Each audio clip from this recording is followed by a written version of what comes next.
Parang sa itong bagay 'no, na hindi ka pa kaagad-agad makapagdesisyon, parang pinag-iisipan mo pa pero maalon ang iyong emosyon. Parang may energy na feeling na panghihinaan ka dito 'no, pero pinipili mo pa rin na parang magpakatatag 'no, para makagawa ka ng isang matibay at, parang tamang, desisyon na dapat gawin kung ano man ito 'no. Okay. So, pag-isipan mong mabuti sweetheart, di naman kailangan na magmadali, okay. Pero dapat isaalang-alang palagi ang sarili. I just saw the stars, so maybe you're looking for some kind of healing the situation. Let me see if that's really the case. But this is something here that bothers you. Let me see. And you want to put an end to this. I just saw the Six of Swords.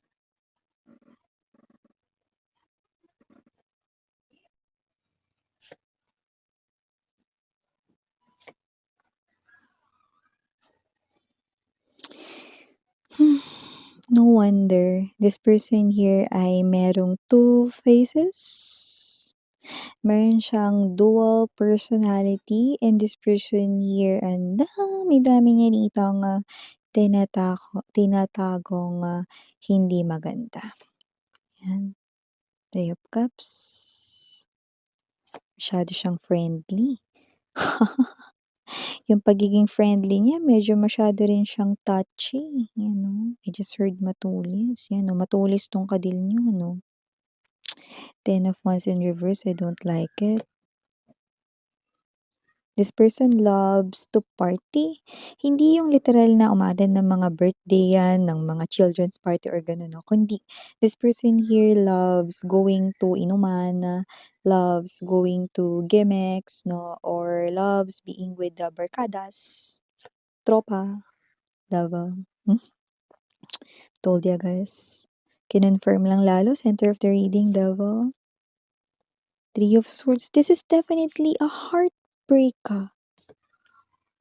Two of Cups in reverse.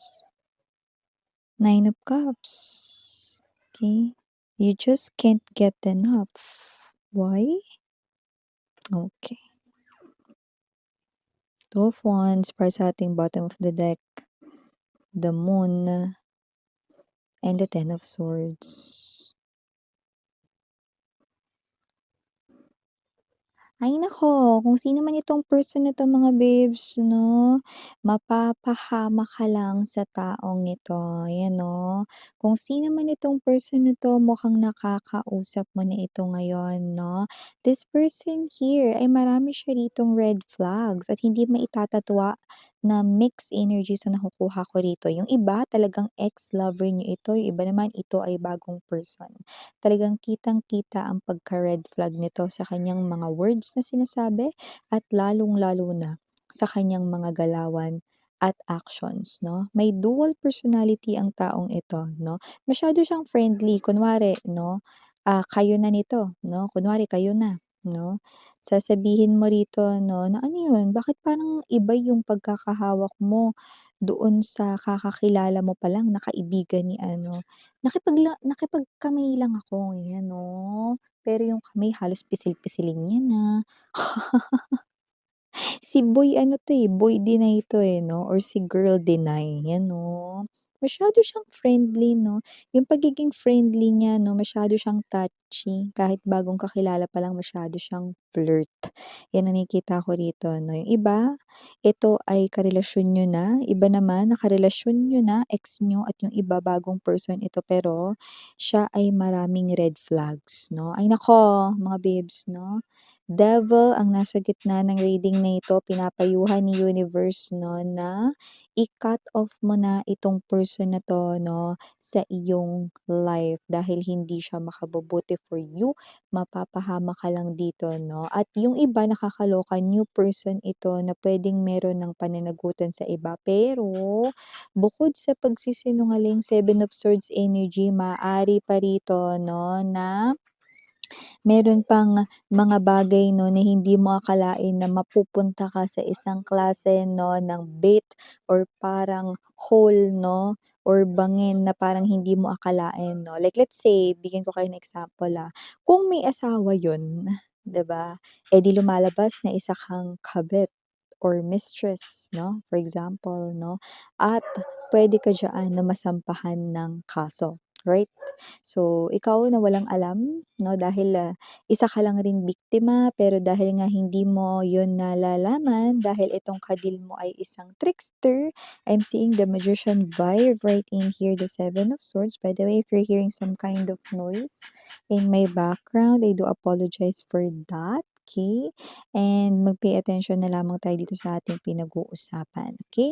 So, trickster itong kadil mo 'no. Actually, with the Seven of Wands energy, this person here, madami siya ritong, kinokolektang babae or lalaki, lahat ng gender LGBTQs 'no, at siya ito na parang nagkakaroon ng elimination round, 'yan 'no. Which is yun ay hindi dapat na ginagawa 'no, dahil yun ay talagang, 101% 'no, na ebidensya ng paglalaro ng feelings, 'yan 'no. You just can't get enough dito sa person na 'to dahil yung iba sa inyo hindi niyo pa 'yan nakikita ngayon, okey? Though, nakikita ko kasi na nagbibigay siya sa inyo rito ng atensyon, pero gumagana pa kasi sa inyo yung parang mga excuses niya 'no. Pero sa, kalaunan 'no, diyan ka na mas makakatunog pa, okey? Nakikita ko that with the Ace of Wands energy in reverse 'no, this person will make you feel that you are not enough, which is dapat hindi yun yung maramdaman mo, 'di ba? Bago natin pag-usapan pa more kung sino man 'tong nakakabwisit na 'to. Batiin muna natin everybody. Hi and hello there everyone. My name is Yan. Welcome new subscribers. Returning is buyers ko. Thank you sa inyong walang sawang puyaters. Thank you so much. Mga sumusuporta 'no, at hindi natutulog, bahala kayo diyan. Ma'am Derahe. Yeah, in Korean, Ma'am Derahe. Eh, bahala kayo. Pero matulog naman kayo, grabe naman. Puwede mo ako suportahan paggising niyo. So yun nga 'no, available pa ang ating overall written forecast for your zodiac sign, that's for 1/5, consisting of general messages, love messages, career/business messages, money messages, angel numbers for extra guidance, significant events to remember. Dun pumapasok ang mga surprises, sudden changes, transformations na hindi mo knows. It's like an advanced script for the entire or whole year of 2026. Okay, go ahead, you can message the hyperstroke@gmail.com to avail one. Okay? At yun nga mga babes, no? Nakikita ko dito that whoever this energy is, no, lumalabas na itong person na to, no, ay hindi makabubuti sa'yo. Actually, ang dami niya ritong kausap. Masyado siya ritong very sociable, okay? And mabilis siyang maaya ng tropa at barkada, 'di ba? Narinig kita natin dito. Okay, sorry about that commercial mga babes. Ituloy na natin itong pinag-uusapan natin dito, 'no.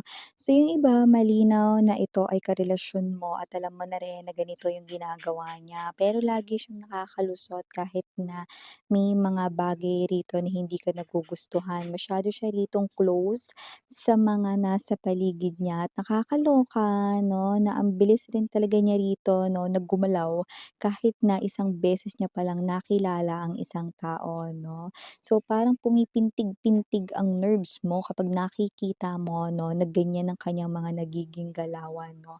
Alam mo yung energy niya rito 'no, kunwari ipapakilala ka niyang girlfriend niya or asawa niya rito 'no, pero yun ay parang para ma-entertain yung isang bagong kakilala 'no, na, ay isa pala siyang mabuti ritong boyfriend, girlfriend 'no or asawa pero kamukha't mukha mga babes 'no, yun ay parang intro lang niya para makuha ang number 'no, dahil nga isa siya rito 'no, na, klase ng nag-create siya ng first impression na siya'y loyal, faithful, 'di ba? 'Yan, 'pag may problema ka, i-text mo lang ako sa number na 'yan, or i-chat mo ko dito sa social media ko na 'to,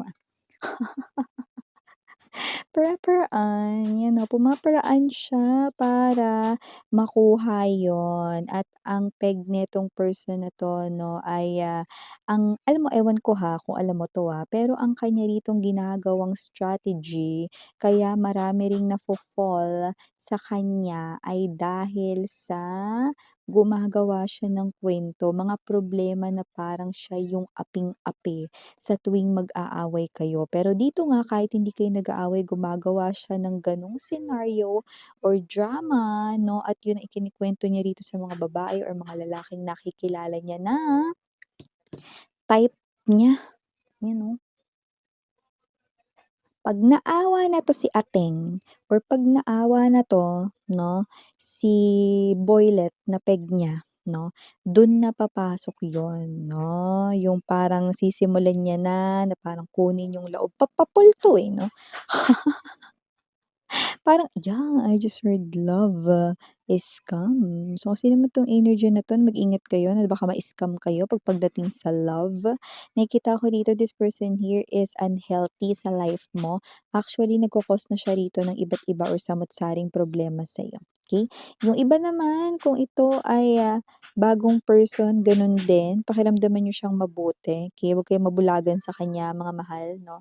Kahit pa lumalabas siya kasi nakita ko rito medyo magaling siya 'no, na kunin ang loob ng mga babaeng natitipuhan niya or lalaking nagugustuhan niya. Maaaring nagche-check pa nga ito ng background, ang taray, at maaaring ginawa niya na itong propesyon or okupasyon, sun energy, and there's this 10 of wands in reverse, okey? Parang ginawa niya na itong propesyon 'no, nagse-search siya rito ng mga bagay na gusto ng kanyang type or alam niya na rito yung ugali mo or kahit na sino rito 'no, then boom, huli ang kiliti rito 'no. So, nakikita natin dito na ganyan siya para makalusot siya sa mga ginagawa niya ritong mga kung ano-anong hindi maganda. Okay, so in other words, nakikita natin dito na itong person na 'to ay pinaglalaruan lamang ang iyong feelings. Mapa new person man ito 'no, yung new person man ito, okay, save yourself sweetheart, i-cut off mo na siya agad.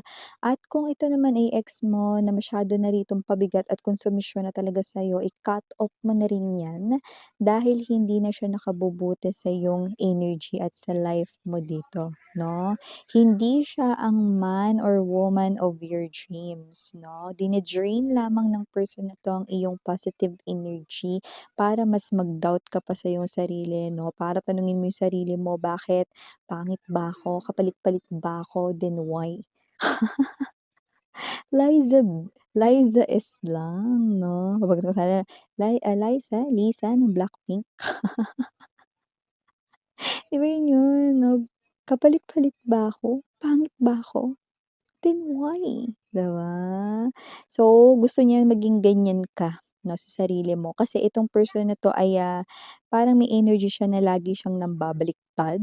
This person here magaling siyang mag-twist and turn ng mga bagay-bagay, talent niya yun.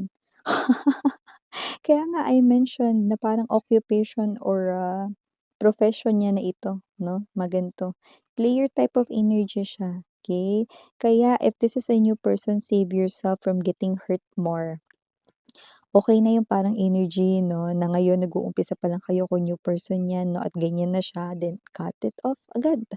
'Pag yun ay, naispatan mo na agad 'no, mga ganyang kalokohan 'no, at kung ex mo yan hindi pa naman huli ang lahat, puwede mo pang i-cut off yan sa life mo, para naman talaga na mailigtas mo ang iyong self from this 'no. Huwag ka na magdalawang isip, two of wands energy, dahil lumalabas rin talaga na yang tao na yan 'no, mapapahamak ka pa ng mas malalim 'no, at mas matitindi pa ang puwede mong pagdaanan diyaan, ten of swords. Yung wala ka namang kasalanan pero madadamay ka 'no, dahil ganyan siya, mga pinaggagagawa niya 'no, 'yan. Okay, so mapa new person, mapa old person man 'yan 'no, kailangan mo na siyang i-cut off sa life mo, okey? Hindi ko nakikita na ang taong ito 'no ay magbabago ngayon. Hindi ko nakikita yung pagsisisi. Actually 'no, naiinis pa nga siya ngayon kasi parang alam mo medyo mahangin 'to 'no, Parang sa ngayon wala pa daw siya nakikitang pasado na maganda or gwapo sa paningin niya. So, parang naiinis siya rito na parang, "Ano ba 'to? Wala bang maganda ngayon or wala bang gwapo ngayon na puwedeng kausapin? Puro ano-ano lang 'to, putyu-putyu." Ego, 'di ba? You're dealing here with a player, okey? At mukhang nagiging what's this, nagiging, mali pa yung paggamit niya sa mga cellphone, laptops 'no, computer 'no? Nagiging mali pa yung gamit niya sa mga 'yan, okey? Kasi ginagamit niya 'yan para maghanap rito 'no, ng bago niya ritong mabibiktima. Eh, hindi ko naman nakikita na hinuhututan niya 'yun ng pera or what 'no, parang ano lang talaga siya, player 'no, gusto niya lang 'yung nakakatanggap ng atensyon or what 'no. Tsaka itong person na 'to 'no, hindi siya loyal or faithful. Ay, okey. So yeah, for the initials na tayo, we have here M, N, R, C, P, yeah, definitely CP, cellphone talaga yung pinakaginagamit niya dito 'no, dahil ito ay, convenient dalhin 'no at mabilis itago. Puwedeng side view lang para hindi mo makita may ka-chat siya, pero 'pag ngiti-ngiti niya 'no, yun na yun. O, I don't know if that's zero or another O that I'm seeing, just take only what resonates 'no. And last but not least, we have the letter I. So yeah, these are all the messages. Thank you again. I'm Yuriana. On me for the girls, Yana. Do now for the boys. Sana ngayon love and light. Annyeong.